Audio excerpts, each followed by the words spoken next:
Okay, when writing a new offer for a property, the first thing you're going, and we'll have already sent you that login information.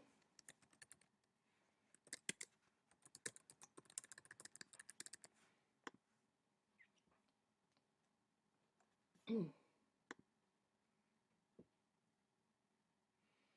you'll go to Matrix because you'll need the information off of the listing. The property that we're going to be looking up now is 5610 Nell Avenue. And we just want active properties. Okay, so when we click on the MLS number, the listing is going to give us a lot of the information that we need in dotloop. When we go to dotloop, okay, you're going to add a new loop. You're going to name it the property address and create loop. Now the next step is probably the most important, so you're not going to go back, or you're not going to have to go back and fix a whole bunch of stuff later or start over. So you're going to edit details first. Okay, this is going to be a sale or purchase, so that's going to get rid of some of the fields that you'll have to type in. This is my information. Here's where we're going to put in the property information.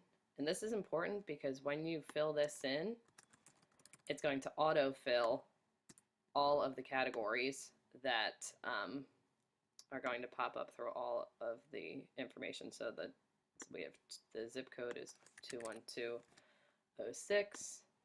The county is Baltimore City. The MLS number can be found right here. So I'm going to copy and paste that in there. The parcel, the tax ID, if you scroll down, can be found right there. Again, I'll copy and paste. The purchase sales price I will give you right now for this one. It's listed at $49,900. I believe the offer they wanted to put in was $44,000. To find the buyer side percentage, oops.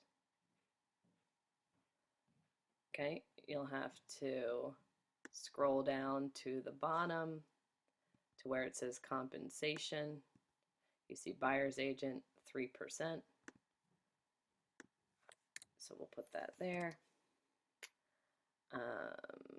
Okay, earnest money amount will tell you what you need for that as well. In this case, we'll do $1,000. Earnest money is going to be held by most likely Clearview Settlement Solutions LLC. It's the title company. The contract agreement date, we're not going to put in anything yet because they haven't accepted it yet. For our closing date, we're going to always write 30 days from contract acceptance. For the inspection date, the offer date will be most likely the day that you're writing it. So in this case, it's today.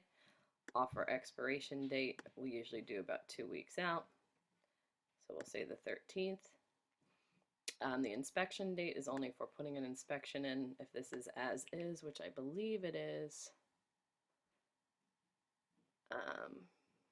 Yeah, it's sold as is, so we're not going to put an inspection date in there, and you can find that in the remarks always, if that's the case. We don't need to worry about the contract info. We don't need to worry about the referral, the listing information. We can fill in this information, the original price. If you go up, I'm sorry, if you go to the bottom of the listing, it'll say the original list price. In this case, it's $92,000. So we'll put that in. The current price is $49,900. We don't need to worry about any of those pieces right now. I guess we can put in the listing date, which is also going to be at the bottom. So the list date was September 8th, 2014. September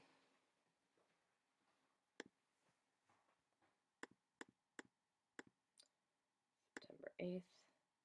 Again, if we scroll down again,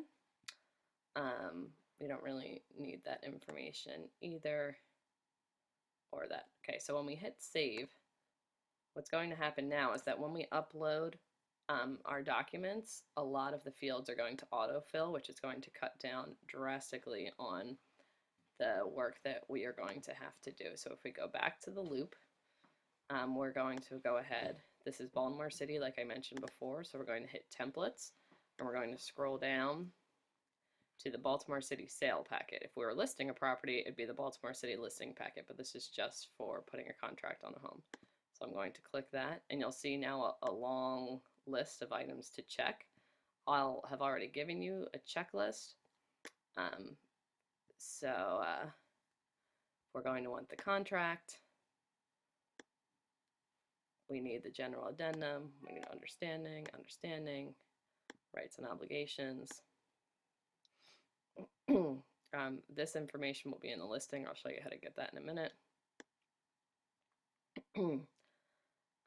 It's going to be a cash sale, so we don't need to worry about those. Not a first-time home buyer. The lead information is going to be in the listing. I'll show you how to get that as well. Disclosure of licensee status, because I am married to one of the buyers. There is a ground rent that should be in the documents as well. And I can keep going down. Short sale addendum should also be in the documents. We need the property inspection walkthrough. That's new.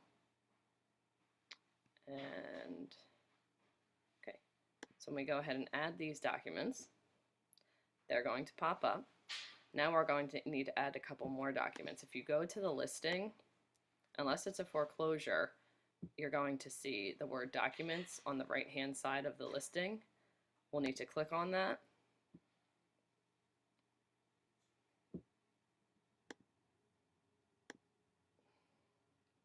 And when we click on that, all of the documents from the seller side should pop up. So we'll go ahead and save both of these.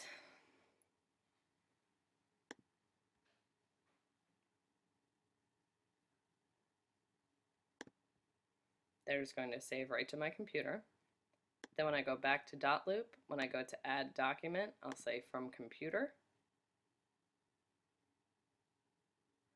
They're going to go to my downloads, so I'll upload both of those. The nice part about dotloop is you can easily move information down. These aren't the most important documents, so I am not going to keep those up top. The contract is going to be the most important document, so I'm going to scroll this down to the bottom. Okay, now when I go ahead and I click this box and I go to open, this is where we are going to be able to add in all of our signatures and all of our people. So